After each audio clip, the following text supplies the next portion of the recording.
তোমার দুটো পায়ে ধরি খুড়ো। আমাদের আমাদের যেন তুমি বাড়ি ছাড়া করুনি খুড়ো।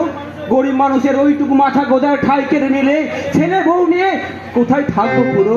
কেন রাস্তায়, সরকারি রাস্তায়, ফুটপাতে আর কারেন্টের থাকার আবার জায়গার অভাব, ওইখানে থাকলে ভগবানের দেওয়া আলো বাতাস পাবি, কারেন্টের বিল দেওয়ার কোনো খরচা লাগবে না।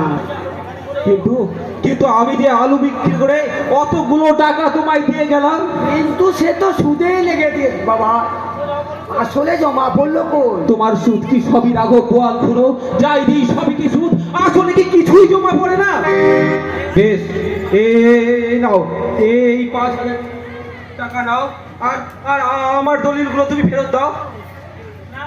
না বাবা না, এতে তো